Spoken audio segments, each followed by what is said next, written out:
Good afternoon. So David asked me to give you an overview of the overall climate challenge, and I thought I'd sum it up with just these three figures, all of which are from the IPCC special report, the Intergovernmental Panel on Climate Change special report on a global warming of 1.5 degrees from 2018, which is the most up-to-date assessment from the IPCC of what it's going to take to limit warming to 1.5 degrees and why we should be aiming to do so.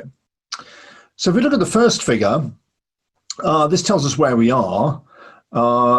Human-induced global warming has reached 1 degree with a range of uncertainty, not very large range of uncertainty actually, just plus or minus 20% or so. And it's increasing at 0.2 degrees per decade. So that sets the challenge into context. If we want to limit warming to 1.5 degrees, we haven't got very much time to do it. And we know enough now about the climate system to know what it'll take to limit warming to 1.5 degrees. Crucially, halting global warming requires net zero carbon dioxide emissions. That means for every ton of carbon dioxide released into the atmosphere, a ton has to be taken back out again. And also, it means no further warming from other climate forcing agents. The different plumes on the right of this figure here show the implications of earlier reduction in carbon dioxide. In blue, you can see we can slightly, by really aggressively reducing carbon dioxide to get it to net zero by 2040, we can shave a couple of tenths of a degree off global temperature, off the peak global temperature. But we also need to act on other climate forcing agents, and that's relevant to the tech sector because in a lot of your production systems, other greenhouse gases, notably the industrial gases, fluorocarbons and so on, play a big role, and we need to get warming due to these other gases under control as well in order to stop global warming. So that's what it's going to take. And the fact that we are now at 1 degree warming at 0.2 degrees per decade, in fact, we've passed 1 degree already, that report was from a couple of years ago, means that we've got about 40 years to halt the warming if we're to limit future warming to 0.5 degree, which is roughly what it would take to achieve the Paris Agreement goal of pursuing efforts to limit warming to 1.5 degrees. But we can only do that if we hit the brakes now. This number, 40 years, just follows, if you think about it, from a sort of simple braking distance analogy. If you're driving down the road and you see the stop sign and it would take you 2 seconds to pass it at the speed you're going, if you hit the brakes immediately and stop in 4 seconds, you'll stop at the stop sign. So it would take us about 20 years to get to 1.5 at the speed we're going. So we've got about 40 years to stop the warming if we're to limit future warming to 0.5 degrees, to limit warming to 0.5 degrees. But as I say, only if we start decelerating right away. And at the moment, the rate of human-induced warming is actually still accelerating. It's still going up because carbon dioxide emissions are still rising despite the blip caused by the COVID-19 pandemic, and other greenhouse gases like methane and nitrous oxide are rising as well. So unfortunately, on the climate issue, pretty much all of the observable indicators are going in the wrong direction. That said, there's a lot of words being said and a lot of promises being made about green recoveries, particularly after COVID. But so far, it's primarily words and promises, not showing up in actual global emissions. The question the 1.5 degrees report was asked was, among other things, is it worth trying to limit warming to 1.5 degrees? And we made it very clear that every additional tenth of a degree of warming increases risks. It increases risks to iconic, unique and threatened systems, things like warm water corals, 70% of which are expected to be gone by 1.5 degrees, and almost 100% will be gone by 2 degrees. So that's an example of a system that is heavily threatened by any further global warming. So unfortunately, since it doesn't look like we're going to be able to limit global warming to less than 1.5 degrees, warm water corals are looking in serious trouble. Risks of extreme weather events go up steadily as warming increases, and we're already seeing impacts on extreme weather around the world, and those impacts are expected to become more severe as warming rises. The colors on this figure, this is the sort of impacts on different reasons for concern in the IPCC reports, and the colors indicate the level of risk. As you can see, we're at sort of orange already. That's the gray band there showing the current level of warming. We're already at orange for unique and threatened systems and extreme weather events, and by 1.5 degrees, we'll be well into the red zone of high risk to these systems. For me, one of the most important impacts of climate change, and one that's particularly pertinent this year, are distributional effects, including in particular unequal economic impacts of climate change on different countries and different social groups, which increase rapidly past 1.5 degrees.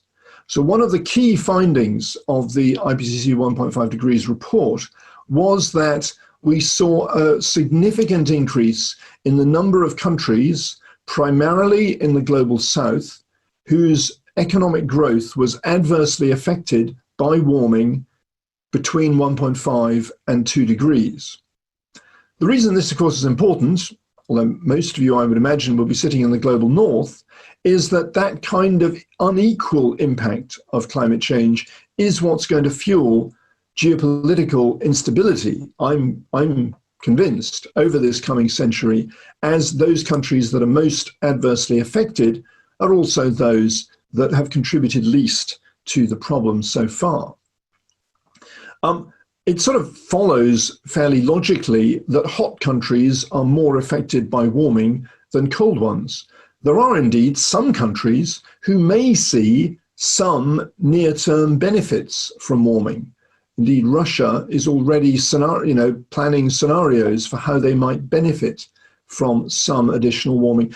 But these benefits are extremely uncertain, and in a highly interconnected world, threats to supply chains mean that the impacts on other parts of the world feed through very rapidly into every part of the world, and the primary impacts of climate change emerge in hot countries simply because in the tropics climate is relatively unvarying, so it doesn't vary very much from year to year. So both agriculture and also in general infrastructure isn't really adapted to rapid climate fluctuations. So any warming, any change in climate has a disproportionate impact in that part of the world.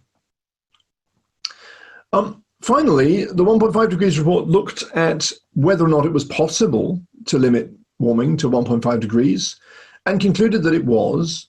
In fact, there were multiple pathways to limit warming to 1.5 degrees, but they involve a choice. The choice we have faced is between immediately reducing demand, primarily energy demand, versus large-scale permanent, and that means geological, carbon dioxide disposal. Lots of people talk about getting rid of carbon dioxide increasingly at the moment, and I just want to draw your attention to the brown curves here. So the brown curves here correspond to carbon dioxide disposal from in biological means of carbon dioxide disposal. So, in a nutshell, things like tree planting. So you can see in these figures, these are 4 scenarios, all of which get us down to net zero emissions of CO2 around mid-century. The grey shows the continued production of CO2 from fossil fuels and industry. The brown shows release of CO2 when it's above the zero line, and then uptake of carbon dioxide when it's below the line by the biosphere, Think of that as trees, mangroves, other nature-based systems that might take up CO2. And the yellow is carbon dioxide that's disposed of permanently, re-injected back underground. And as you can see, it is possible to mop up some carbon dioxide by planting trees, but relative to the current rate at which we are producing carbon dioxide and relative to the amount of fossil carbon we are still injecting into the atmosphere, this is a relatively minor player. So it was interesting and somewhat depressing that much more airtime was spent to talking about tree planting in this year's World Economic Forum than was spent talking about fossil fuel emissions. And overwhelmingly, as the tech sector is increasingly getting interested in this area, the sort of immediate solution people reach for is, okay, we'll offset our emissions by paying someone to plant a few trees. Well, this is can only ever be a temporary stopgap solution. If we want to avoid large-scale geological disposal, so we want to avoid committing ourselves to that yellow area of taking carbon dioxide back out of the atmosphere in the second half of this century, we need to reduce energy demand very rapidly. In fact, the low energy demand scenario on which that P1 figure is based involved something like a 30% reduction in global per capita final energy demand between 2020 and 2030. That's including poor countries as well as wealthy. Now that's, that's certainly unprecedented. And although the study authors claimed it was possible without impinging on the sustainable development goals, it will clearly be extremely challenging, certainly gaining public acceptance for that level of energy demand reduction, particularly in developing countries. If we don't reduce energy demand at that sort of rate, we still have to reduce it, but if we don't aim for that sort of draconian reductions in energy demand, then we are committing to billions of tons of CO2 being re-injected underground by the middle of this century. The reason for this is that all of these scenarios, I'm just zooming in here, they show very similar maximum absolute reduction rates. It seems like in these are all based on models of the global economy, and they all envisage a similar maximum rate at which we can reduce emissions. And as a simple consequence of that, you can see the gradient here at the maximum is roughly the same. And as a simple consequence of that, every ton of carbon that we dump in the atmosphere today before reductions begin is a ton that has to be scrubbed out again before 2100 if we're to meet our climate goals. Even at the fastest possible rate of reduction starting now, we will still reach something like 1.5 degrees. So since we're not reducing emissions, every year we are committing to 40 billion tons of carbon dioxide being scrubbed back out of the atmosphere again somehow in the second half of this century. So this illustrates this point, looking at energy and industrial emissions in these 1.5 degree scenarios.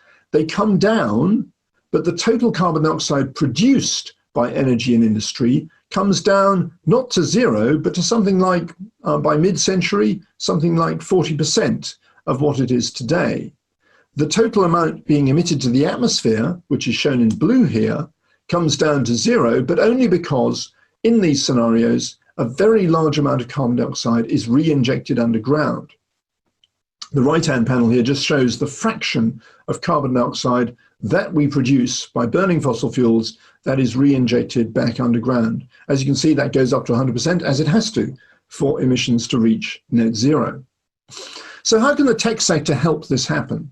Well, I would say not just by reducing your own emissions, and certainly not just by offsetting your emissions by planting trees. The problem is we will keep finding ingenious ways of using fossil carbon, all the way from city breaks to Bitcoin. This picture shows a particularly striking example of the enormous pressure to use fossil carbon. This was a village in Greece in the 90s and 2000s where they discovered it was built on a lignite deposit. That's a particularly dirty form of brown coal. And as you can see, they literally dug out the ground underneath the village, leaving only the church standing in order to get at that lignite, showing that, you know, when people talk about all we need is a price on carbon, I think this figure illustrates clearly only a price as high as the threat of eternal damnation will stop people using fossil carbon. We are going to be using fossil carbon well after the point at which we have to reach net zero emissions if we're actually going to meet our climate goals. So it's not enough just to decarbonize your energy supplies. It's not enough for the tech sector to wash its hands of the problem. You have to decarbonize the fossil fuels that you're still using. This is perfectly possible. It's possible to capture the carbon dioxide generated by those fossil fuels, re-inject it underground, and this schematic shows just how deep it has to go in order to stay there, kilometers down deep into the Earth's crust, which into the same kinds of rock formations that the hydrocarbons that it came from have been stored under for millions of years. So this is technically possible, but it's not happening. We're re-injecting perhaps 0.1% of the fossil carbon we burn at present. And it's something the tech sector can help with, because if instead of just reducing your use of fossil carbon and your use of energy, absolutely instead of sort of planting trees to offset your remaining emissions, you should turn to your suppliers of fossil energy and ask them how they intend to reach 100% carbon take-back, meaning safe and permanent disposal of 1 ton of carbon dioxide for every ton generated by the fossil fuels they sell by 2050. Of course, doing this is going to make fossil fuels more expensive, but we have to do it if we're actually going to stop fossil fuels from causing global warming. And a relatively wealthy sector, like the tech sector, can play a vital role here by starting to demand safe fossil fuels from fossil fuel suppliers, not just less fossil fuels. To put this into context, a 100% take-back obligation would add about 50 pence to the cost of a litre of petrol. And that's pretty much what the cost of petrol has done in the UK, gone up in the UK between the early 2000s and 2019. So this is feasible, but it's not happening because fossil fuel suppliers' customers are not demanding it. And this is where you can make a difference.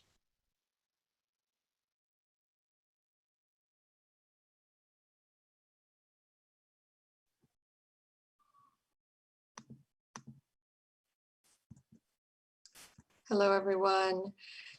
Thank you very much, Myles, for that keynote. I'm going to hand over to Myles and David in a second for the Q&A, but first let me introduce them very quickly to you.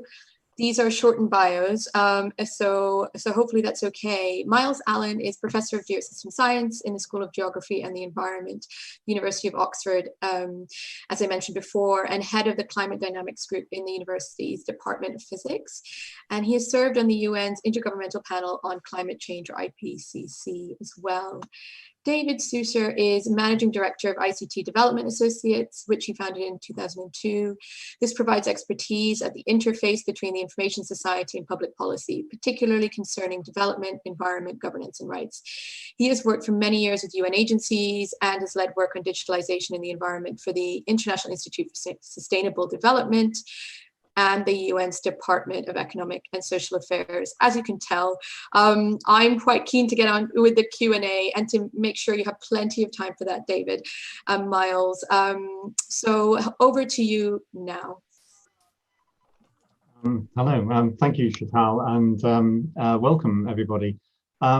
So I'm delighted that what we've had here for the first time at the UK IGF, and indeed for the first time at the global IGF, that we're having a discussion about the environment, which is substantially impacted by the internet and by digitalization, and will be more and more impacted by it over coming years. And it's always been something that I thought is really important, that the internet world, the digital world, should listen to the expertise of those in other sectors that it affects, in order to think through its own strategies and plans and responses to issues.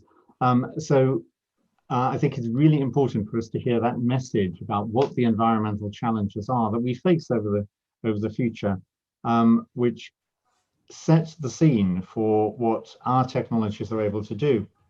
and also to have from Myles there a suggestion which is different from those that we would normally hear. Many discussions around the internet and the environment are concerned with how the internet can fix things. We're looking for digital solutions, and as we'll talk about later in the next session, solutions are only part of any answer of any issue here.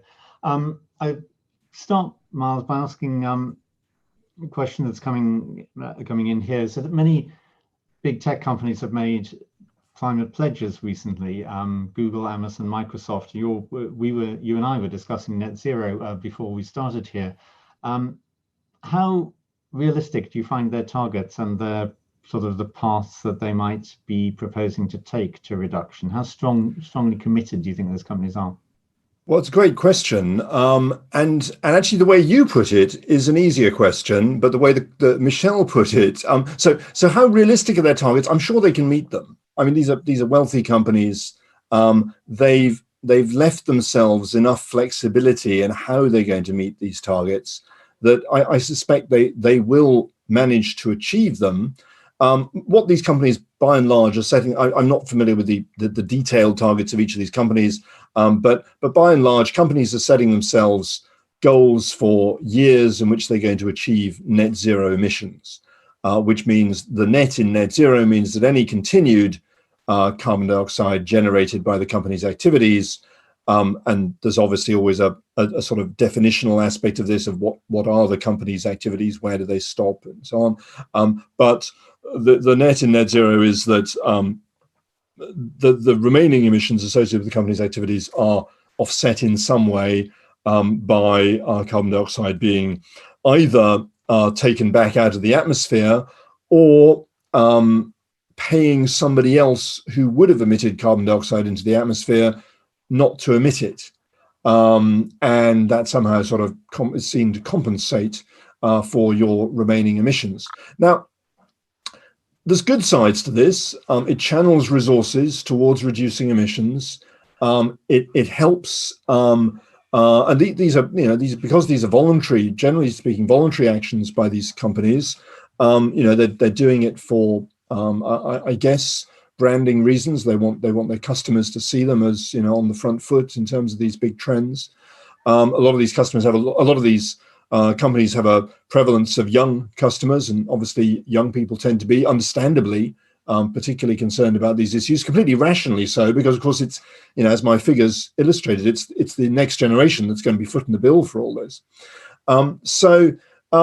Yes, they're realistic, but the difficulty from a climate science point of view is in this last point, the proposed paths they take.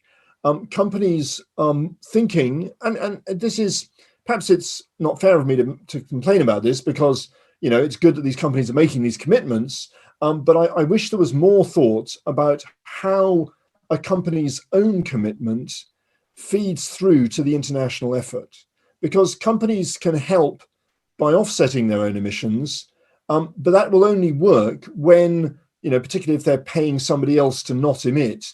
That's a measure which is only available when there's somebody else around emitting. And so in a net zero world, that way of compensating for your remaining emissions won't be available anymore. And the other class is if you're paying somebody to plant trees to compensate for your fossil fuel emissions. Again, in a net zero world, that sink of carbon is probably not going to be available anymore, because we're going to need all the trees we've got just to sort of balance the biosphere itself. So, I think companies do need to look forward to the way the world may look in 20 or 30 years' time. And tech companies are quite good at this, because they are sort of quite forward thinking, and ask themselves, how can we achieve net zero in our own operations in a way that maximizes our impact on the opportunities for the rest of the world? And some are doing this. I mean, I particularly, I think I'd like to draw attention to the contribution to direct carbon dioxide removal from the atmosphere in Microsoft's pledge, for example. They're recognizing that that's something that's going to need to happen in the future, they don't need to do it now in order to achieve net zero, and it's much more expensive than, say, planting trees, but they're recognizing this is something that will be needed in the future, and so they're going to make it part of their commitment. And I think that kind of forward thinking makes these pledges particularly valuable.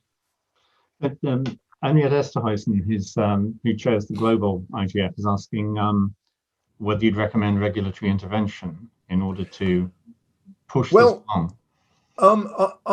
We've been advocating here in Oxford. In fact, if you look up Oxford Martin Principles for Net Zero Carbon Investment, we've been arguing for some time that companies, in order to, first of all, as a duty to their shareholders, but potentially as a regulatory requirement in future, have to explain what they're going to look like in a net zero world.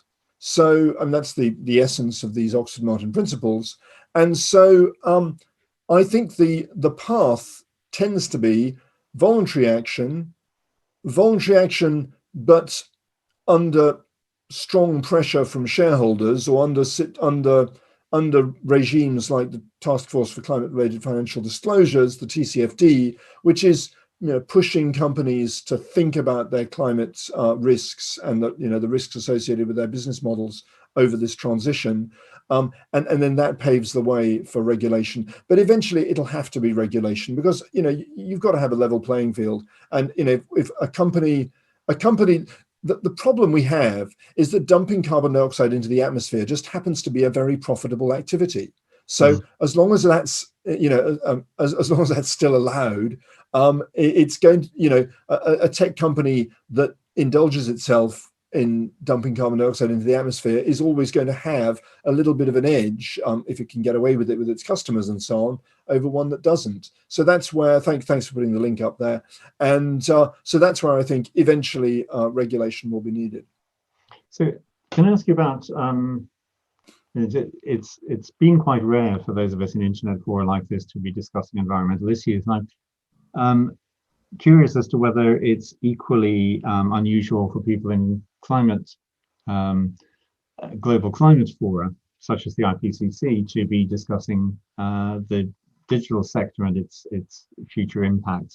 So can you say to what extent that actually happens, and whether you think we need more of that injection of the internet and digital issues into environmental discussions, and in particular, perhaps whether there's a way in which we can seek to make an input into COP26, which the British government is hosting next year. Yes, well, I mean, it's definitely needed, because, looking around before contributing to this forum, I was struck by the fact that in the approved outline for the current Intergovernmental Panel on Climate Change assessment, every few years, the Intergovernmental Panel on Climate Change does a sort of massive assessment of this current state of play in terms of climate science, but also the climate change emission reduction challenge.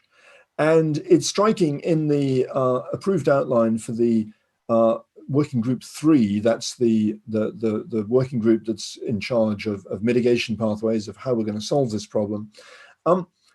The tech sector doesn't really feature, there's chapters on energy, on land use change and agriculture, on transport and so on, but the tech sector isn't really singled out. And that is a challenge because, as people point out, it's at the moment consuming more energy than airlines and growing faster than the airline sector in terms of its energy consumption. I think the reason for this, and so it may be a forgivable omission, because I think a lot of people see the tech sector as a relatively easy win, in the sense that it's relatively straightforward for the tech sector to use green electricity. By and large, the margins, except for some activities like Bitcoin mining, for example, where most of the cost is in the energy consumption, most tech sector related activity, the cost of the energy is actually a relatively small part of your costs. So using possibly slightly more expensive renewable energy isn't a big deal. So it's sort of seen as a relatively easy sector to decarbonize. But the problem with that logic, of course, is that as long as we're all drawing electricity from the same grid, it's the mix of inputs to the grid that really determines our carbon footprint, not whether or not we buy electricity from a green supplier or not. So, I think that the fact that the tech sector is consuming so much energy and its energy consumption is going up so rapidly, it means that, even if it uses green energy, it's still competing for that green energy with other sectors, potentially driving up the cost of green energy just by competition. And that is, perhaps a problem that we need to be, in the climate science community, paying more attention to, particularly because there's a lot of emphasis on the tech sector in mitigation scenarios, in scenarios for emission reductions. I mentioned that P1 scenario in the IPCC special report. That makes very heavy use of tech sector innovations like, the smartphone controlling lots and lots of different devices. So you cut the number of electronic devices in the home. That's one of the innovations they propose in that scenario. Now, I know that's not the trend. That's not the way things are going. But they point out in that scenario, we could go in that direction towards much more sort of universalized devices, so as to cut the both material footprint and the energy footprint of home devices. But it's, if it's not the way things are going, it's certainly a risk that things may not go that way. One last quick one. Sorry, I forgot to address your point on COP26. I think that the tech sector should be heavily engaged in COP26. I think the UK government is really looking around for ideas for COP26 at the moment, to be frank.